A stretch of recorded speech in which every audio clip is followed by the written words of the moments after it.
Assalamu alaikum, урматтуу туугандар. Бүгүнкү көрсөтүүбүздө ошол саяк санжырасын иликтөөнү улантабыз. Азыр биз Ысык-Көл областынын Ысык-Көл районунун Чоң Сары ой айылына келип отурабыз. Бизде конокто сол жагыбызда санжыра иликтөөчү өзү Чырпыкты айылынан Камчыбек Ажи Исраилов, жана оң жагыбызда Рысбек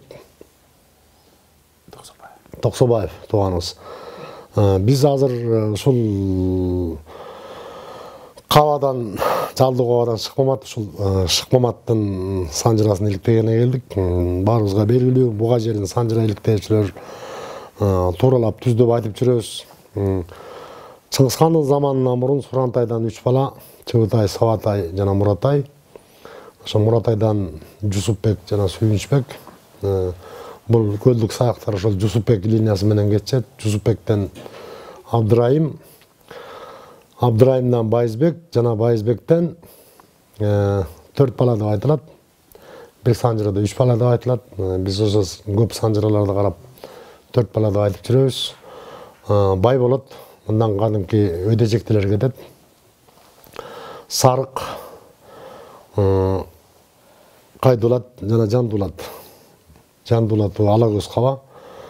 Сарыктан болсо жалгыз уул каба деп жүрөбүз.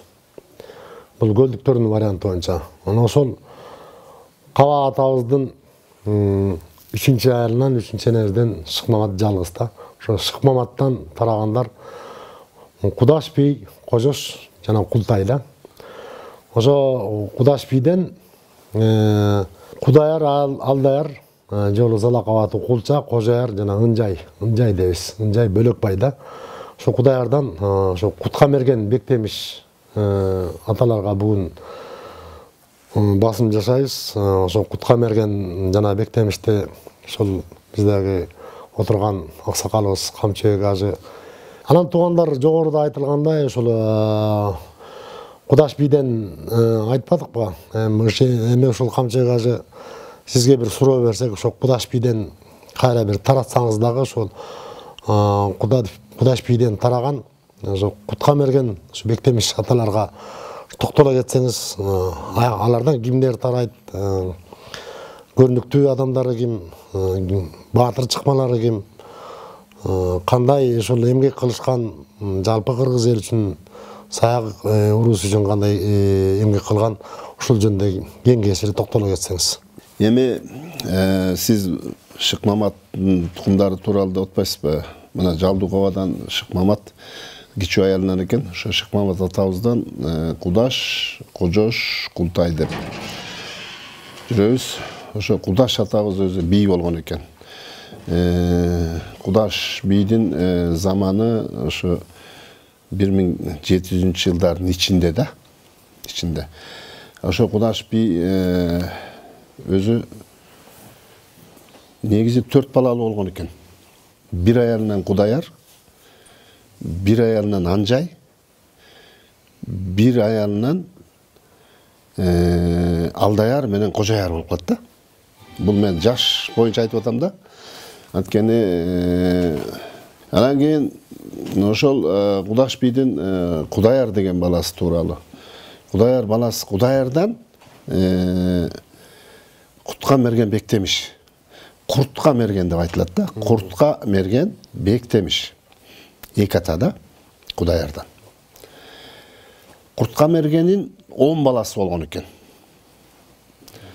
Булар Итак, Каржады, Бопол, Саманчы, Базарчы деген балдары бир согушта каза болгон экен. Ал эми Дуулат, Үсөн, Акылбек жана Кабатай Төлөк деген 5 баласы болгон да.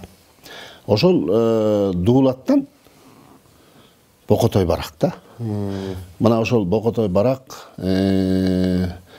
Үсөн, Торпок деп коюшат, ушунчаты. Анан Кабатай Төлөк, Акылбек булар ошо Торайгыр, Чырпыкты, Кошкөл, Тамчы айылдарында турат да. Ал эми Бектемиш атанын балдары болсо, биз ошо санжыра сүрүштүрүп жүрбөйбүзбү? Ушунда Азар, Дураты, Кудайменде, Чулум, Жайыл деп 5 атадан айтылат да. Жана кошумча аты бар, 5 бакачы деп коюшат да. Ал эми Кожош ата болсо, Кожош ата Кудаш менен бир тууган экен. Кудаш менен бир тууган, бизге Кутканберген Бектемишке Кожош атабыз тең тууган болот да. Мисалы ошо Кожош атадан 5 атадан турат булар. Бүргөдөй, Шапак, Меңдибай, Бердиш, Дербиш деп 5 атадан турат. Кожош атабыздын тукумдары ошо чоктал айылы полностью турат да. Сөзүңүз каралды ушул жерден. Мына бул сиз айтып атпайсызбы? Бектемишке жана Азар, Дураты, Кудайменде, Чулум, Жайыл деп кошуп кеттиңиз, Ооба. Şu Duratını негизи бул Кутканбергендин баласы бойда калган деп айтылгандагы бир санжыра бар да. Базарчыданбы, саманчыданбы деп. Бул туура экен. Биз ошо Торайгырдагы туугандарыбыздын санжырасын изилдеп, анан биз бир китепке түшкөн экен, Намат Молдо деген аксакал жазган экен да илгери. Ошондо жана саманчы деп атпайбызбы? Бизден өлгөн 5 баласын таап атпайбызбы? Ошо саманчынын аялын Шайбек ата алган окшойт да. Андан боюнда калган экен да бала. Анан Бектемиш атабыз багып, жана Дуратым менин Мурапым, Мураска калган балам деп жакшы баккан, Азар менен бир тууган кылып. Жана Азар, Дурат экөө Өрнөк айылында чогуу королош жайытташ болуп жашоосунун себеби да ошондон да. Илгери ошол Азар, Дураты Кудайменде деп чогуу айтылчу экен, анан кийин эле колхозу, айыл өкмөтү бир болгон себептен анан Кожош атанын балдары 5-чи бакачы болуп алган да. Негизи бизге тең тууган экен туугандар. Анан кийин ошол бул биздин Азар атадан Айт, Жамансарт, анан Шерказы деп, Шералы деп 3 атадан турат. Булар ушу жана Өрнөк айылында турушат. Биз санжырасын ошо тактадык. Ошо 200 түтүндөн ашык эл экен азыр. Негизи түбү Кутканберген. Эми ал жерде 2 тууган балдарын бирине алышып беришип багышкан болгондо илгертен эле келаткан нерсе эмес. Анан Бектемиш менен Кутканберген экөө бир тууган болсо, анан ошентип багып өстүрүп чоңойткон экен. Негизи эч кандай ал бир жактан келген бала эмес, өзүбүздүн эле тукум Кутканберген. Кутканберген эле саманчынын уулу. Саманчынын уулу экен да. Анан уккан кулакта айып жок. Баягы ар кандай сөздөр айтылып, анан ушул санжыралардын ичинде бизде ошо Кутканберген Бектемиш ичинде жанагы 4 ата болуп атат да. Мисалы Азар, Кудайменде, Жайыл, Чулум, ушулардын ичинде, ушул аталарыбыздын ичинде Барыңкай дегенде болгон да. Бактороз, Чороке деген аталар бар. Булар мында Барыңкайдан тукум жок, кайдан келгени белгисиз. Бирок Бактороз, Чороке булар Бөбүй менен бир тууган. Култайдын тукуму. Бактороз Бөбүй менен. Бактороз Бөбүй менен бир тууган. Бактороздун тукумдарын мына караштырып атабыз. Бул биздин Карой айылында турат да, көпчүлүк ошо Жайылдын ичинде да. Бөбүй менен бир тууган Култайдын тукуму. Булар илгери ошо кандайдыр себептер менен Култайдын тукуму бүт Кочкор тарапка кеткен экен. Анан Кочкордон жана Кожогелдинин тукумдары 4 баласы. Кемпирек, Базал, Эсенгул, Токтомуш дегендер булар жанагы Базалы кеминде чүйдө бөбүйлөр. Кемпиреги дөң алышты. Кемпиреги дөң алышты, анан Эсенгулу Таласта экен. Анан дагы ошо жанагы кимдин Базалдын бир тукумдары бу эмеде. Чиркейде. Жаркынбаевда. Бизде Таштактагы Чиркейдин арасында да. Булар дагы бияктагысы да бир 200 түтүндөй ашык экен. Диягы көп аябай бөбүйлөр. Бөбүй атанын көп өзүнчө чоң санжыралары бар. Алар көрсүн. Эми Камчек ажы аксакал чоң рахмат. Сиз бир топ жакшы маалыматтарды бердиңиз. Эми кеп кезеген ушул Ырысбек тууган сизге берсек, себептенде өзүңүз да ушул 5 ата Бектемиштин тукуму болот экенсиз. Ушулардын санжырасын бир сыйра айтып, алардан чыккан баягы эл үчүн кызмат кылган аттуу баштуу кишилерди айтып, анан ушул кайсыл айылдарда турат, ушул жөнүндө маалымат берип койсоңуз. Рахмат. Эми мен жана жогоруда ажыгем айтып өтпөдүбү? Куртка мерген Бектемиш деп Кава, Кавадан Шыкмамат, Шыкмаматтан Бектемиш, Бектемиштен Кудаяр, Кудаярдан Куртка мерген Бектемиш болуп, ушу Чолпон атадан баштап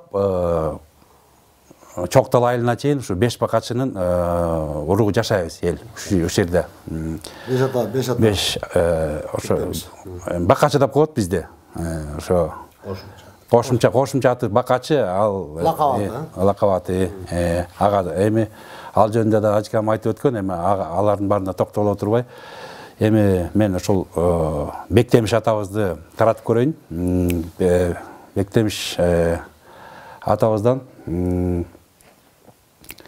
Шайбек, Шайбектен Азар, Жайыл, Кудайменде, Кожош, анан Чулум. Бизде ушундай варианттар айтылып жүрөт, анан кийинки убактарда дагы башка варианттар да чыга баштады. Эми мен уккан варианттарын айтып атам. Бизде 5 бакачы ушул 5 ата ушу Азар, Жайыл, Кудайменде, Чулум, анан Кожош деп айтылат да. Азыр бул ажкебиз айтып атпайбы, Бектемиштен Азар, Дуратты, Кудайменде, Чулум, Жайыл депчи. Эми Дуратты деле мынакей коңшу өрнөктө жашайт. Азар, Дуратты экөө королош ушуга чейин жашап келатат. Анан катышып баарыбыз эле чогуу ушу кошуна болуп жашайбыз. Анан бирок бизде ушундай варианттар айтылып келатат. Анан бул эми Санжарада көп варианттар көп болот экен. Ушул вариант деп мен айткан вариант туура деп айткандан алысмын. Эми дагы башка варианттарын да караш керек. Муну такташ керек го деп мен оюмча ушундай. Андан ылдый карай таратсак, Кудайменде, мисалы үчүн мына биз азыр ушул мен ушу Кудайменде ургунан болом. Кудаймендеден Туртемир Тилеш, Туртемирден Барманбек, Усупбек, Айдарке, Атабек. Тилештен болсо Осоке, Баястан улусу. Баястандан баштайт, Баястан, Жунуш, жана Кара Жунуш. Бул айтылып жүрбөйбү? Баатыр Кара Жунуш, ушу тарыхта изи бар киши бул. Андан кийин Осоке и Курумшу. Андан ылдый түшпөй эле калат, майдаланып кетет. Чоң-чоң уруулар ушулар. Эми Урусбек тууган жана ушул 5 ата Бектемиштен жанагы бакачы Кара Жунуш деген баатыр деп айтып өтпөйсүзбү? Ушунун баатырдыгы эмне болгон, кандай эриктер жасаган, ушул окуялар жөнүндө билесизби? Эми бизде элде айтылып жүргөн бир окуяны айтып берейин. Бул казак тарапта бир чоң той болуп, илгери манаптар той бергенде ар кандай оюндарды уюштурганда. Анан ошол бир төө чапмай деген оюнга катышып, ошо Жунуш атабыз. Ошонун байгесин утуп алганы бизде элде айтылып жүрөт. Ошо төөнү оюндун шарты боюнча кылыч менен тең экиге бөлө чабыш керек экен. Ошо бир чапканда эле бир сокку менен төөнү экиге бөлө чабыш керек экен. Ошону биздин Кара Жунуш атабыз ошо төөнү бөлө чаап, ошо байгени утуп алган деп айтылып жүрөт. Анан элдин ичинде да аңыз кеп бар го. Ушул Кара Жунуш баатыр, Нурдөлөт баатыр бийликке келгенде ошого батасын берген деген. Ушул жөнүндө кабар барбы? Ал боюнча да бар. Уккан билгендерим боюнча ушу Нурдөлөт атабызга Кара Жунуш атабыз батасын берген деп айтылат.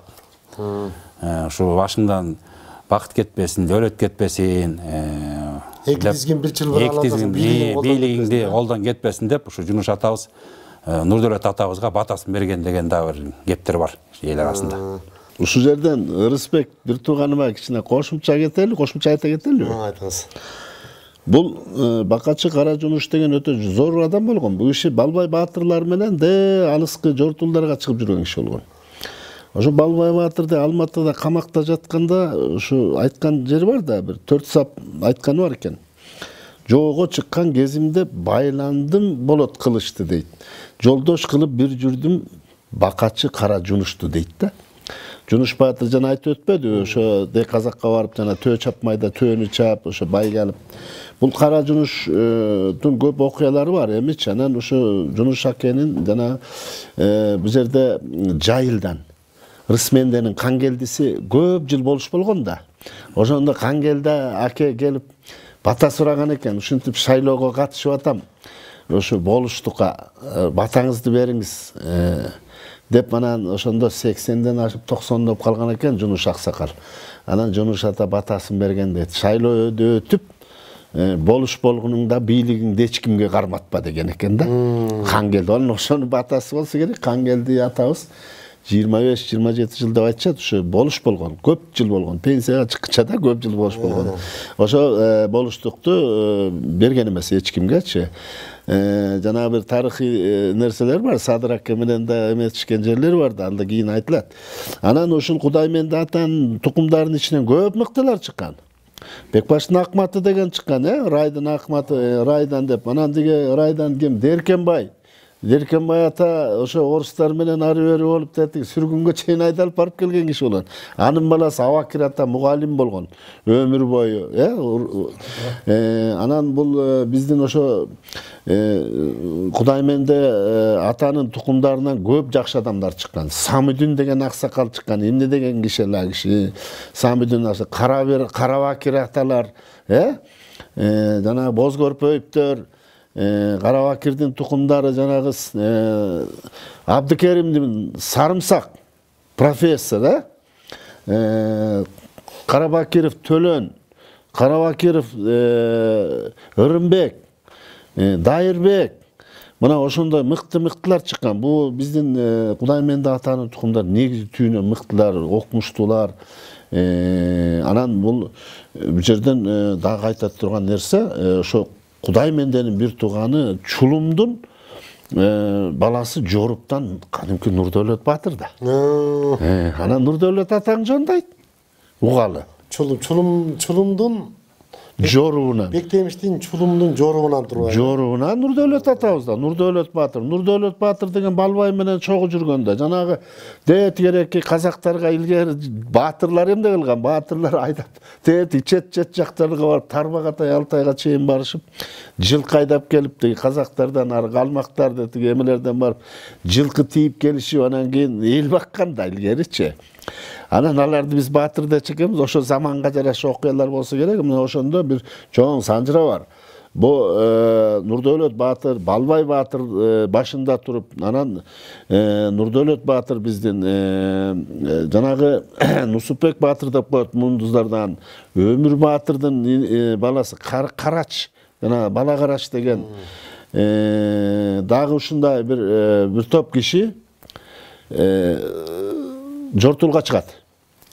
Анан Жортулда барат үчүн орто жолдон бир казак кишини кармап алышат. Бир казакты кармап, казактар төлгөнү кыйын салчу эле. Төлгө салдыралы, жолубуз болобу, болбойбу дейт да. Анан ошондо баягы казак төлгө салып, араңарда көзү чекир, өңү чаар бир киши бар экен. Муну таштасаңар жолуңар болот деген экен. Анан баягы арасында кимиси бар экени көрүнөт да. Анан баягы көзү чекир, өңү чаар кишини сен эми калай эми. Андан баурек казак менин олжом болсун деп казакты алып калган экен, баягы көзү чекир. Казакты алып калып анан кийин алып калгандан кийин анан баатырлар дальше кетет да. Баатырлар ары кетти. Жолдон анан баягы көзү чекир анан атаң бар. Эми сен мага сал деген экен төлгөнү казакка. Анан казак төлгөсүн жайып карап отуруп, менин бир ат, бир чапан олжом бар деген экен. Андай болсо мен сени чаап туруп, мен алайын ал олжону деп жаңы чапкан атканын ар жактан бир дөңдөн казактар чыга калып, ойбайлап казак кыйкырып, анан келип казактар тиги кишини өлтүрүп, анан бир ат, бир чапан деп, тиги ошол берки көзү чекир өлгөн экен, ошол жерден анан чапаны менен атын олжо кылып баягы төлгө чалып кеткен деген сөз бар да. Анан ошол баягы Жортулда диги Нурдөөлөт Баатырлар, Балбай Баатырлар барышып, анан Балбай Нурдөөлөт Баатырдын баатыр болуп атагышы жөнүндө бар да. Ошо баатырлар баягы түнкүсүн жашынып жол жүрүп, күндүз жашынып, түнкүсүн жол жүрүшкөн да, көп алыс Иледен ары өтүп барышкан. Анан ошол жакта бир сансыз жаткан жылкыларды тийип келиш керек болгондо, анан баратып, анан бир түн ачка болушат да, анан түн ичинде бир кой оңоруп кел деп Нурдөөлөт Баатыр кичүү экен. Анан Нурдөөлөт Баатырды жиберишет. Анан Нурдөөлөт Баатыр барып короодон аттап түшүп эле, семиз койлордон бирди кармайын десе эле, астынан бир жыңалач бала көрүнөт. Анан ар кандай айттым болот, баягы көрүнгөндө эле кээ бир жерде айтылчу, ошо баланы кармап, көтөрүп, жыттап кайра жерге койгон деп айтышчу илгери аталарчы. Анан кийин баланы көргөндө, бул коро жон коро эмес экен деп, анан кайра кайрылып, эчтеке албай эле баатырларга келет. Мен ала албай койдум, уктабай коюшту деп, анан ошо жашка жатышат. Ошону менен анан дальше жолдо болушат дагы, барып анан сан миңдеген жылкыларды айдап жөнөшөт. Көп жылкы айдап жөнөшөт. Күнү түнү чапкылап кубалап отурушуп, бир топ, бир канчасы 1-2 сутка айдашып тынбай келатышып, анан бир жерден өргүү кылалы деп, баягы негизи баатырлар эле айтылып, анан башкалар айтылбайт. Анын арасында жагы кызматкерлер да болгон, ашпозчулар дегенси мунусу, төлгөчүлөр, жердин шарлары дегендейчи. Анан ошондо анан кийин бир жерден эс алып өргүй турган болушканда, анан кийин Балбай бирөө төлгө салдырат. Артта куугун барбы, жокпу деп. Анан ошондо куугун барбы, жокпу дегенде төлгө салып караганын төлгөчү айтат. Бир киши келет, жалгыз депчи. Анда жалгыз болсо көрө жатарбыз деп, анан кийин бир жылкыны союп коюшуп, казанга асып коюшуп, таш казандары болгон алардынчы. Анан кийин эрмектешип жатты дейт, анан бир атчан келди дейт, сакалы белине түшкөн момдайт, жайдак ат минген деген бир сур айгыр минген киши келди дейт, бир аксакал, колунда бир чокмор дейт. Эч бир куралы жок, бир чокмор дейт. Анан кийин баягы аксакал келип, ассаламу алейкум деп учурашты дейт, баатырлар баягы алейкум ассалам дейт. Элсиңерби, жоосуңарбы деди дейт. Анан кийин элбиз деп үйгөн экен. Баатырлар ошондо, элбиз дегениңер туура болду, жообуз десеңер анда бир чабыштан чыкпайт элеңер. Бауреки менин бабам боо балага өтүп кетти ғой деп бир ооз сөз айткан экен. Анан аттан түшүп эле Бадастырконго келип отуруп, дилердин баягы этинен отуруп кесип жеп кирди дейт баягы аксакал. Кары киши дейт момдай. Анан Балбайлар, Караштар, Нурдөлөт баатырлар карап отурушту дейт. Карап отурушуп анан эй, бир убакта мынтип карап, "Ошо сен Балбайсың го?" деди дейт. Мен Балбаймын деди дейт. Анан сен кимсиң деп аттарын сурап, анан ошону айткан экен. Балбай сенин колдоочуң Жолборс экен. Жолборстун түбү болбос, ал бир мышык кой деген экен. Анан кийин берке бала Карашты карап, сенин пириң Кашкырго, анан Кашкырдын түбүдө болбос, ал бир ит кой деп койду дейт. Анан меники диги экен, мунуку деп турган кийин дагы айтты дейт Нурдөлөт баатырга. Меники ана балага өттү кой дейт, бабам берген кой ушу балага деп Нурдөлөт баатырды көргөздү дейт. Анан кийин баягылар айткан экен, баарың бир чокморлуксуңар деген экен. Бир чапкандан чыкпайсыңар деп айткан экен. Сиз ким болосуз деп ана сурашты дейт ошондо. Илгери салт боюнча келген кишинин атын сурачу эмес экен. Ал тамак ичип, тоюндуруп, эс алдырып, эми сүйлөңүз дечи экен илгерки салтта. Азыр дарбаздан сурашпайт, сен кимсиң депчи. Илгери салт боюнча ошондой экен. Анан кийин баягы Нурдөлөт баатыр аксакал айтты дейт. Балбай сурайт. Сиз ким болосуз деп сураганда, мен Жалайыр Жалмамбет деген болом дейт. Жалайыр казактары деген болот да, Дуулат тегерек, Уйсундарда тегерек казак улуу жүздүн чыгыш жагында Жалайыр Жалмамбет баатыр деген мен болом дейт. О, деп анан ол өтө зор баатыр экен да. Анан казактын мыктысы болгон экен. Ой, аксакал эми мен ооба түшүнөм деген экен. Силер да эл багайын, журт багайын деп жүрөсүңөр. Эми балдар мындай дептир. Мен силер дептир, менин 1 жылдык төлүмдү алып турсаңар деген экен. Эми ошо Балбай, ошо сенин мойнуңда көп жүк бар экен, элдин азабын сен тартат экенсиң. Тиги жабагыны деп кунан чыкма дакысы түшөлөк сур кунанды көргөзгөн экен. Ошону кармап кал деген экен. Ушу сага ат болот деген экен. Анан кийим жанагы минген сур айгыр ошо бар. Сур айгыр ошо. Ошо сур айгыр. Анан жана минип келген Жалмамбет баатырдын минип келген сур айгыры ошондо айткан экен. Менин айгырымды эрчиген үйүрдү мен алып кетейин, калганы жетет силерге деген экен. деген экен. Анан ошондон кийин баягы баатырлар ой алыңыз деп өзүнүкүн бергенсиң баягы Жалмамбет баатырга баягы алыңыз деп атат дейт баатырлар. Анан кийин баягы бирдемени сүйлөп анан айгыры минип мындай бастырганда ошо сур айгырдын үйүрү ээрчип чыкты дейт. Bir 300дөй жылкы чыкты дейт. Bir мындай жай аккан суунун жээгинде экен, анан ары өтүп кетти дейт. Анан ошондо жана сур байталды кунанды кармап калышкан экен. Мышты чыкмабы, кунан чыкмабы ушундай экен. Ошону кармап калган экен, Балбайга да энчил экен. Калганы миңдеген жылкы экен. Жана Сарыбай сан жылкылуу болгон ошондой экен да. Анан ошо менен анан жолдо сурашат Балбай баатырлар, ай Нурдөөлөт сен эмнеле бабам деп атат, эмнени көрдүң эле сен деп ошенткенде айткан экен. Мен баягы кой урдап келгени барганда баягы короодон мен бир кичинекей жыгалач баланы көргөм. Анан ошону силерге айтпай келип отургам.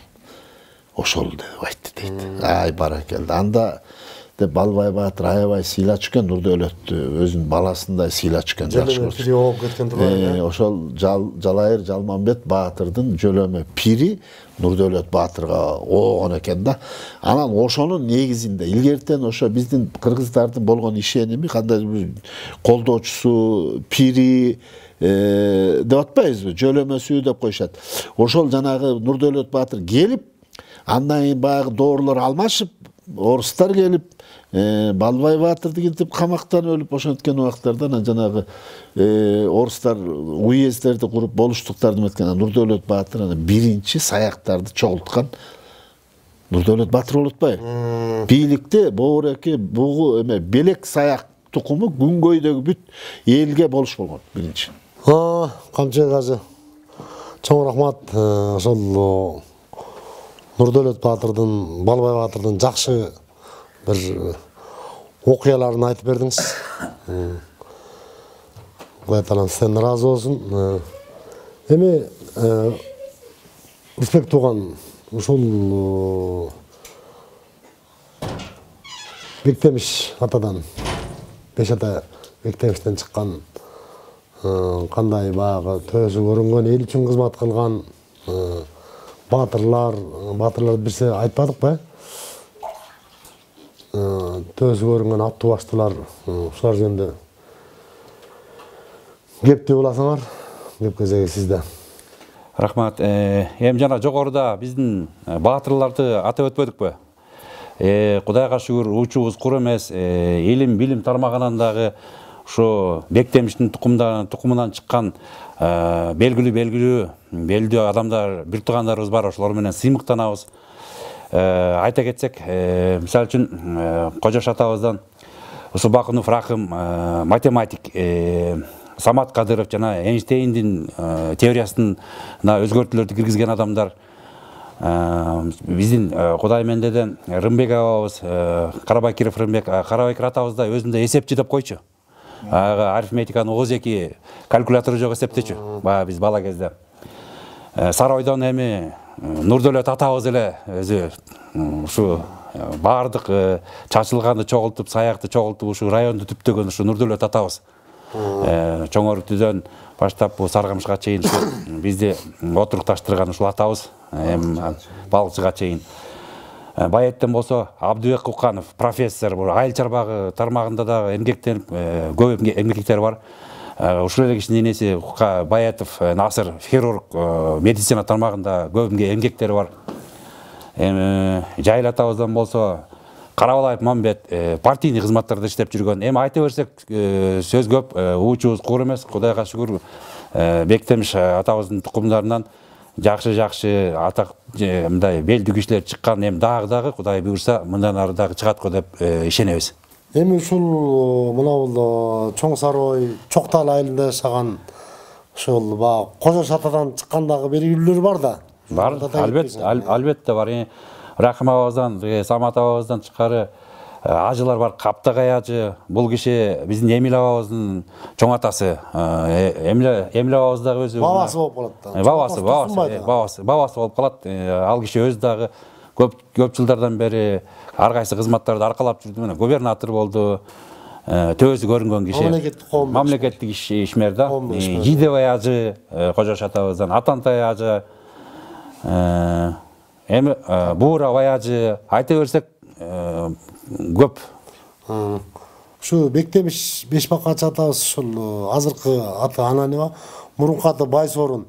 Ушактан келген деп келген деген кеп бар. Кайсы жылы келген ушакка? Туура эми архивдик маалыматтар боюнча биз ошол Байсорундан 1895-жылдары келиптирбиз да. Анан Чоң Сарайга келип, ошо келгенде дагы ушул мына биз азыр баягы сүйлөшүп отурган айылды ушу тик көчө деп коет бизде. Кудай мендени ушу Баястан атабыздын баласы ушу Бекбаш атабыз ушу тик көчөнү негиздеп мына элди ушундай отурукташтырган экен да ошол жылдары. Бул жерде болсо биздин Куткамерген бир туугандарыбыз жашаган ошол кезде. Мына биз келгенде мынакей ушу биздин айылдын четинде Солто Чечен атабыздын мына жайы бар. Сөгүш жерде. Маймөнкө уулу сонто, Маймөнкө ошо Солто Чечен баягы сарбагыштар менен 3 маселени чечкен атактуу Солто Чечен атабыздын сөгүшү жерде жатат, Чоң Сарай айылында. Мына туугандар ушул архивдик материалдардын негизинде ошол Маймөнкө уулу Солто Чечен бул Санжырада да айтылат. Солто уулу Максут болуш жөнүндө да айтылат. Бир топ эмгек сиңирген ошо Максут болуш жөнүндө да көп айтылып атпайбы муну? Ушул жердеги элдин сабаты жөөлөш үчүн ошо мектептерди ачкан деп көп бир топ аракет кылган деп. Ушул Маймөнкө жөнүндө, Солто Чечен жөнүндө, Маймөнкөнүн небереси Максут болуш жөнүндө дагы сиз аңгемеңизди ар жакка уласаңыз. Эң жакшы суроо болду да, бул абдан жакшы суроо болду. Биз Солто жөнүндө айтыш үчүн биз кайра Нурдөөлөттөн баштайбыз да. Нурдөөлөт Баатыр жөнүндө баштайбыз. Бу жанагы биринчи болуштук уюшулганда көлгө уезд ачылып, ошондо 1873-жылы ачылып атат да. Нурдөөлөт Баатыр биринчи болуш болуп атат да. Ошондо бул Күнгөйгө болуш болгон экен да. Анда ошо Күнгөй эли бүт аралаш жашаган да. Илгерки сарбагыштар, бугулар, саяктар. Анан ошол доордон бери карай диге Нурдөөлөт Баатырдын 4 жардамчысы болгон экен. Жардамчылар элди чогулткан. Бул Шыкмамат уруусун чогулткан да. Ошондо биздин Куткамергенден Солто менен Торгой Нурдөөлөт Баатырдын баласы Калкан жайылдан Тыным. Жана таңгы барды да Ералынын небереси Тыным деген болгон экен да. Булар ошо элди көчүрүп келип, ушу Ысыкөл районуна өзүбүздүн ошо жалдуу кабадан берки калган ушу мураска калгандай деп атабызбы, ушундай ушу жерге отурукташуу турууга туура келген экен. Ошондо 5 түтүндөн, бир 20 түтүндөн кылып болушунча келиңиз оозуңузда ушул жерден ушундай да Санжыра бар го. Жалдуу кабанын мазары. Ушул жерде деп жалдуу кабанын мазары, Бостери, Шыкмамат ушу кай жерде экенин бир айтып берип коюңузчу, ошого токтоло кетиңизчи. Ошол жана Нурдөөлөт Баатырдын ошо Солтолордун жана бул жерге кайра көчүшүнө элдин Шыкмаматтын ошо жалдуу кабанын сөөгү жаткан байланыштуу да. Ошого байланыштуу да. Ал ошол жалдуу кабанын Шыкмаматтын жаткан жери сөөгү Бостериники. Булар Бостери деп атпайбызбы азыр? Бостери айылы. Ошол Акшыбакта да, ошо Бактуу Долоноту деп коет илгеричи. Ошол айылда Акшыбак деген жерде илгертен бизге чоң аталар, ата-бабаларыбыз айтып келаткан жалдуу кабанын сөөгү көлдө. Анан эми ушул сөөк бир чети ошол атабыздын мазарына таянып, анан кийин ошо элди бир ушундай бир мүмкүнчүлүк келди. Анан бүт ошо Шыкмамат уруусун чогултуу милдет жүктөлгөн да, бул Солтолорго, Солто, Калкан, Торгой, ошол убактагы жигиттерге. Мына бул жерде менде бир ошо архивный документ бар да. 1885-жылы 3-айылдын эл каттоосу дейт да. Номер 3-айыл экен. Ошо болуштук Торайгыр атындагы болуштук экен да. Торайгыр болуштугу 8 айылдан турган экен. Ошо 3-номер айыл ушул жер экен. Ушу Сарой мынакей. Анан ушул жерде мына бул жерде архивдик документ боюнча Солто Баймөнкин. Баймөнкө атасы да Солто 45 жашта экен. Солто Маймөнкө окурат да? Маймөнкөнүн баласы Солто 45 жашта экен. Мынакей. Аялы Турдукан дагы 45 жашта экен. Максут Болуз Максут 8 жашта экен. Салкын кызы 9 жашта экен. Көрдүңөрбү? Бул жерде Эр Сары Бекинин баласы Маймөнкө да. Маймөнкө менен Эр Сары бир тууган экен. Бекинин Маймөнкөсү мынакей. Маймөнкө 73 жашта экен.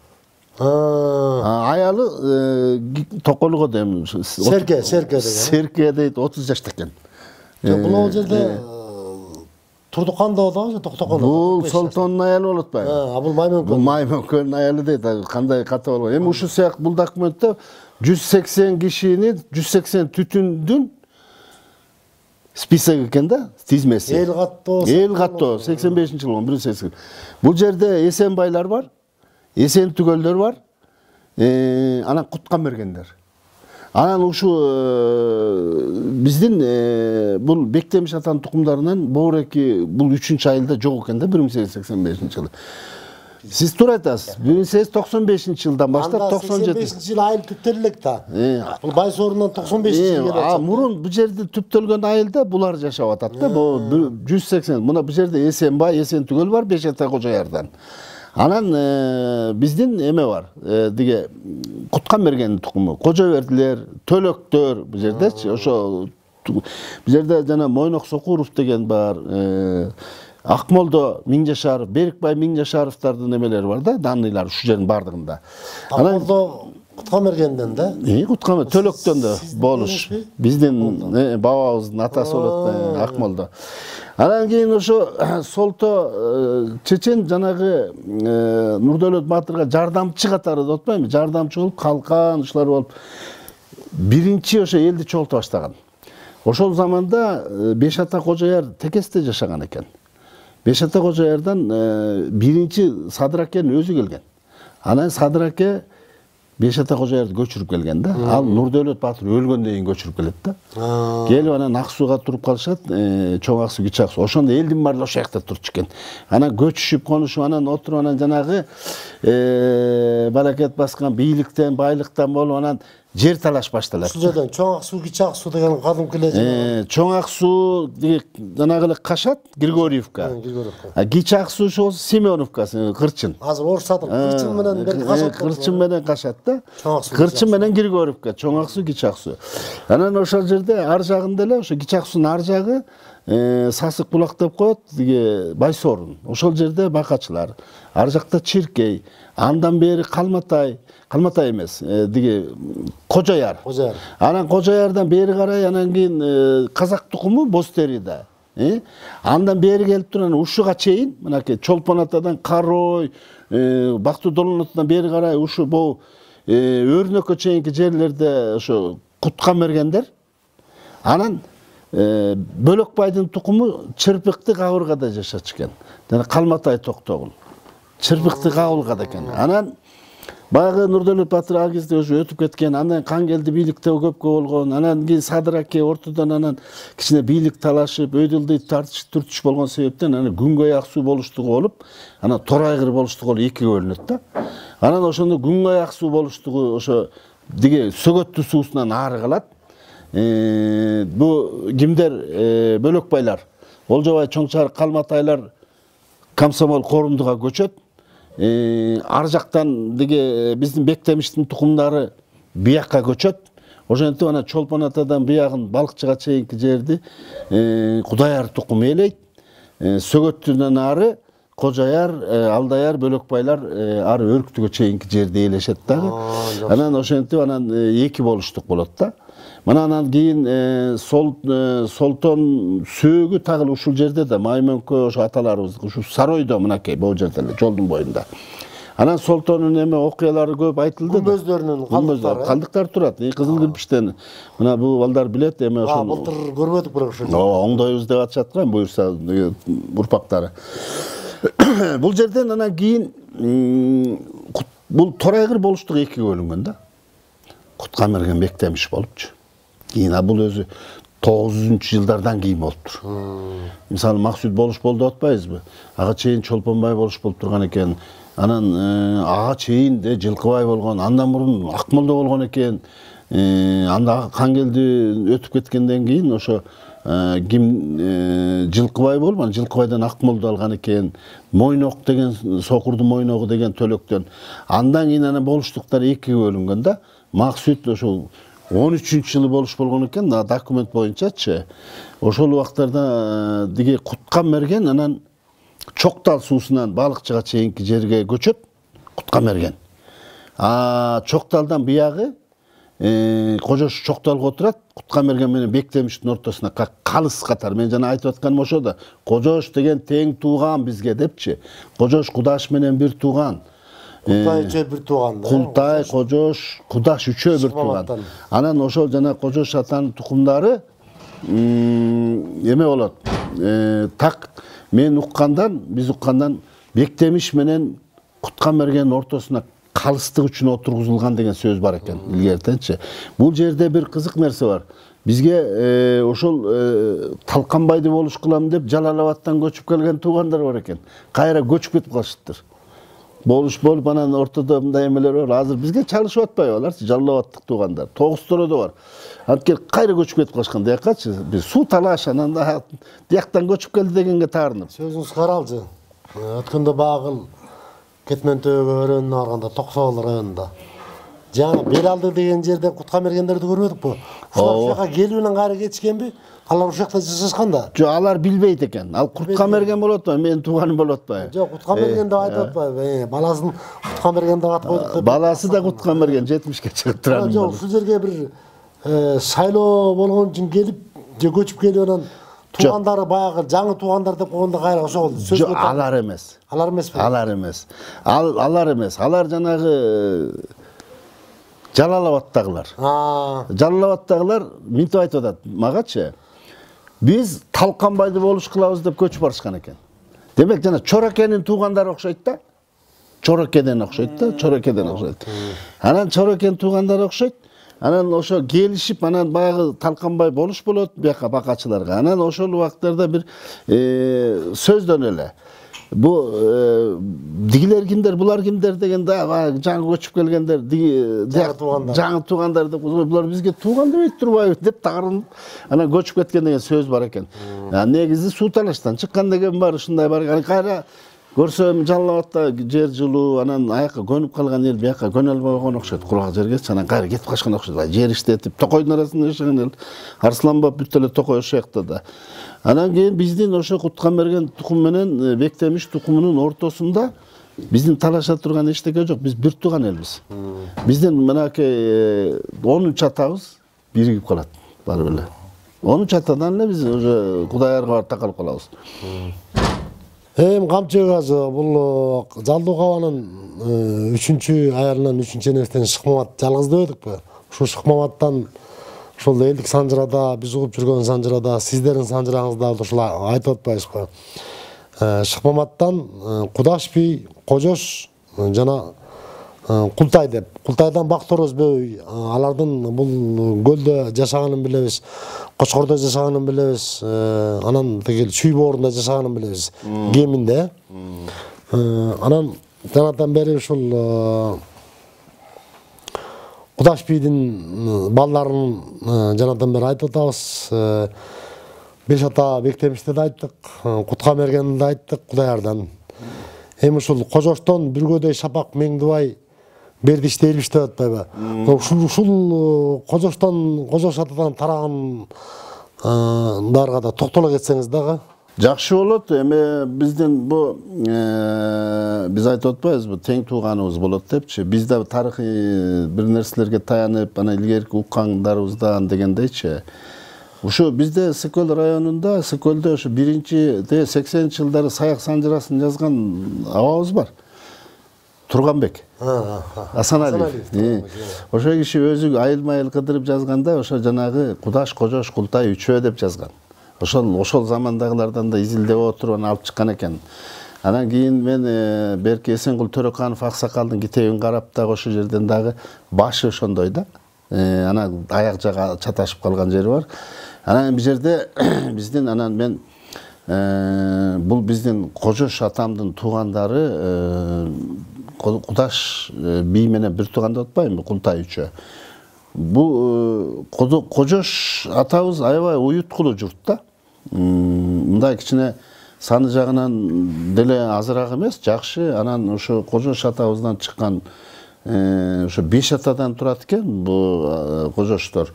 5 атадан турат. Ошо Бүргөдөй, Шапак, Меңдибай, Дербиш, Бердиш депчи. Ошо 5 атадан туулган мыкты адамдар көп чыккан да. Бул жерде мына инибиз айтып кетпеди, Орусбек инибиз. Ушу өтө аябай кыйын окумуштуулар чыккан да. Ага чейин мен илгерки илимдүүлөр дин илимин алышкандар болгон эмеспи? Мисалы, ушул Кожоштон эле 5 ажыга барып келген адам. Даже бир аял болгон деп да угам да. Бир энебиз да ажыга барып келген деп угам. Жана Буурабай ажы, Каптагай ажы, Жийдебай ажы, Атантай ажы дагы ушундай да. Анан кийин ушул биринчи ошо Бүргөдөйдөн Бекболот, Байтөлө деген эки ата да. Ошо Бүргөдөй эки атадан турат экен да. Анан ошо Бекболоттон болсо Мытый, Ормеке, Кыдык, Белек деп коет. Анан ошо Мытыйдан Тайлак, Кармышак деп коет. Ошо жанагы Сарымсак бай деген болгон экен. Бул Сарымсак бай тууралуу айтса болот да. Сарымсак бай ошо Тайлактан да. Мытыйдын Тайлагынан ошо Сарымсак бай болот. Ошо киши ошо колхозго бүт байлыгын ошо заманда 5 там салган үй салып койгон киши экен да. Соода кылчу экен, малды аябай өстүргөн экен, байлык топтогон, аябай берекелүү жашоодо болгон экен. Ошо менин кошунам эле Батыш апам ошо кичүү кызы болчу да. Украинага айдалат буларчы. Мына айтып атпайбыз, Кудаймендеден, Ырайдан, Кангожодон жанагы Бекбашдын Акматы депчи. Ошо Бекбашдын Акматы жөнүндө да айтылбай атпайбы жакшы. Анткени ошо Акмат бул жерде ошо биринчи ошо союз куралган убактарда болуш болуп, андан кийин Украинага айдалып атпайбы бул киши дагы Акмат. Ошо Бекбаштын Акматы айдалганда Сарымсакты айдалат да. Анан булар көп адамдар айдалган да Украинага, байлар. Ошондо жанагы биздин деге Калматайдан, Эсенбайдан жанагы илгерки Бакаш Чормоновдор, Чормон болуштун неберелери ошо Чормондун тукумдары да айдалат Украинагачы. Ийгочу көп кыргыз айдалган да байлар жанагы. Батыркандын тукумдары айдалган экен. Диги Батыркан. Анан ошонун тукумдарынын баары Украина айдалганда ошо менин кошунам болчу Батыш апам. Ушу Сарымсак байдын кызы болгон да кишичи. Бүт айтып берчү да. Ошо Украинада кандай жашашкандар. Украинада байдын баарын Азияга айдап ийиптир да. Анан булар Херсонский областка барып эле, Харьковто барып эле, алардын үй жайын, коро жайын, бүт мал санын баарын ээлеп аяка туруп калат. Анан ошол жерге барганда колхоз уюшулуп, кадимкидей эле союзда. Колхоз уюшулуп, анан ошо колхозго Бекбаштын Акматы кайра башкарма болот аяктан. Украинадан ал башкарма болуп, кыргыздарды чогултуп алып, атайыр кыргыз колхозу болот аякта Кыргызстан. Анан ошол жерде Батыш апалар менен жана Жамила эжелер болгон ошо тиги Бекбаштын небереси. Ошолордун баары жанагы бизде знаменитый маэстро Асанкан Жумахматовдор жана Малиевтердин атылы ошолордун бардыгы чогуу ошо жакта болгон кишилер болгон да. Анан Бакаш Чормонов деген кыйын адам бар болчу илгери. Ошо киши тарыхчы, географ. Ошо киши ошо алып келген да көп кишини бияка. Кулатовдон кат жаздырып барып, анан аябай грамотный болуп, анан ошо киши канча 144 киши ушуну алып келген экен, тарыхый нерсеси бар. Анан бул биздин ошо мына азыр өйдөтөн айтып атпаймынбы, Бүргөдөйдөн депчи, анан бул Шапактан Бегиш, Бегалы, Карагул, Барман деген 4 атадан да, булар дагычы. Анан Бегиштен Миңжашар Эсеналы Эби деп коет. Ал эми ошо кеңиң созуңуз да ошодон. Шапактан Барман деп едиңизби? Ушул өткөндө да ошол туугандардын арасында ушундай сөз болду. Бармандан 2 бала мал келди, жан келди деп. Ушул Бармандын көзү өтүп кеткенде ошо туугандары эле бир жака бербесе керек да. Мал келдиси кайра келген деп, жан келдиси табылбай атып, жанагы бул Нарын областынын Нарын районунда Куланак айылында бармандар бар экен. Буларды айтса кой жок, бул түштүктөн келген деп жүрүп, эми ошоктагы туугандар ошо биздин бармандар. Ошо биздин бармандар экен, алар жетигендер менен тууган болуп жүрүшөт экен. Жамандык жакшылыгында. Жетиген саяктар. Жетиген саяктар менен. Анан бул ушул бармандын мына барманда мал келди болуп турбайбы бул жерде. Мал келди, жан келди. Бул мал келдинин балдары жыргалбай, андан ажы курман аталар мынакей. Анда мал келдинин келген дагы жан келди. Жан келди калып калганда демек. Анда сүйлөшөт экенбиз бар баягы буюрса. Анан Меңдибайдан Жыйыналы, андан Ормокой, Сооронбай дегендер алардан тарайт экен, азырактан түтүм. Анан Дербиштен Байжан Жанузак, анан Бердишинен таппай атабыз да пока. Булар таап беришет го, биз үстүртөн алганбыз. Өздөрү да аталарын жакшы эле издешет да ошол балким. Ошо Меңдибайдан Жыйыналы, андан Ормокой, Сооронбай дебедимби? Ошо Ормокойдон Бекбоо, Бектур дегендер болгон экен. Бекбоодон Жапар дейт, анан Бектурдан Байгубат дейт. Байгубаттын тукумдары ушу көп, ушу Чокталда, Байгубатовдор көп да. Жумаш Жумабек, Жумагул Асанакун деген балдары бар. Анан бул ушу биздин Кожош атанын тукумдарынан мыкты тынчыкмалар болгон, кыйын адамдар болгон экен. Илгери ошо жана ажылардан сырткары кийин Совет мамлекетине кызмат кылышкан ар жак бер жагында Самак Кален дегендер болгон. Мыкты адамдар болгон, биз көрдүк ал кишилерди. Кален аксакал аябай, сөзгө чебер аябай, тамашакөй атаңы. Бүт Санжыраны укмуш айткан киши эле. Анын балдары бар тукумдары. Анан бул жана дагы кимди айтып кетпеди? Ушу өтө баса-баса айтуучу нерсе. Усубакунов Ракымды да. Ракым Усубакунов деген бул чоң математик адам болгон, ошо орусчадан сопроматты высший математиканы кыргыз тилине которуп, кийин ана биз уккандан политехти кыргызча кылабыз деген маселе коюп, Политехник институтта. Техникалык, ошону кыргызча кылабыз деген маселелер коюп, анан ошонун улутчул деп Усубакуновду, Рахымды. Анан кичине ар түртүш, бер түртүш, анан кийин Жемпет деп койчу эмеспи? Ошо Жемпетте арабай ошондой ректор болуп жүрүп, анан кийин ушу эртерээк каза болуп калды да кайран киши. Өтө чоң, карабайсызбы, кыргызча которуп атпайбы ошо высший математиканчы. Илимдүү да. Анан Самат Кадыров жөнүндө аябай чоң сөз бар. Самат Кадыров болсо физик, чоң илимпоз болгон. Эйнштейндин теориясын жокко чыгарган. Ошентип айтышат. Анан кийин дагы чоң мисалы илимпоздордун катарында ошо ким бар? Кимдин ошо Субакуновдун баласы бар. Ким эле аты? Дагы ким бар жанагы? Эмил Байке, Каптагаев Эмил, дагы тил илиминин кандидаты. Ал жерде Бообеков Жекшалы деген аксакал бар, экономик илимдердин ал аксакал дагы ошондой жана чоң окуучуларга сабак берип жүрүп кетти Жекшалова. Бар болуш керек азыр, жок кетти деп коем. Анан мыкты жигиттер бар азыр дагы, ошо Кожоштордон жаштар бар, мыкты жакшы оокат кызматтарын кылып аткан. Бизден ошо жана сиз айтканда бармандын мал келди, берки жыл келдисин, жан келдисин ошо таап келип кошсок сонун болот экен анда Кудай буйрса. Ошону мен издештирген. Туугандар мына жанадан бери ушул Жалдыгова атабыздан 3-чү уулу Шыкмамат, ошо Шыкмамат атабыздан тараган Кудаш бийди, Кожош атанын тукумун айтып өттүк. Жанагы алдан дагы 3-чү бир тууганы Култай, андан Бактороз бөбүй. Бул Бактороз бөбүйлөр өздөрүнүн санжырасын тактап атышат. Булар көлдө бар, аркы Жаркынбай айылында, чиркейлердин арасында таштак, ийгерки таштак айылы. Кочкордун Дөң Алыш айылында, Комсомол айылында, Чүйдүн Кемин районундагы Борду айылында 11 жылга Кара дөбө өткөндө ошол айылдарды кыдырып аларга жолуктук. Булар санжырасын баарын толуктап бүткөндөн кийин Кудай буйрса бул жөнүндө Бактороз бөбүй жөнүндө өзүнчө бир көрсөтүү кылабыз. Анан ошол Кудаш бийден Кожош атабыздан чыккан эл үчүн, журт үчүн эмгек кылган баатырларды, мамлекеттик ишмерлерди, азыркы убактагы коомдук мамлекеттик ишмерлерди, илимпоздорду, илимге салымын ошол жалпы кыргыз элине салым кошуп өткөн бир топ адамдарды айтып окшойт.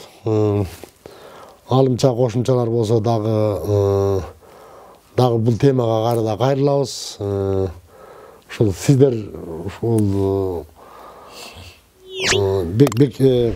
Куткамерген атанын жана Бектемиш атандан тарагандарга жүрген кесир айтып, жакшы маек куруп бергениңиздер үчүн чоң рахмат, ыраазыбыз. Ушуну көрсөтүүнүн аягына чыгабыз. Эмки жолу ушуга жүрүн. Саламатта болуңуздар.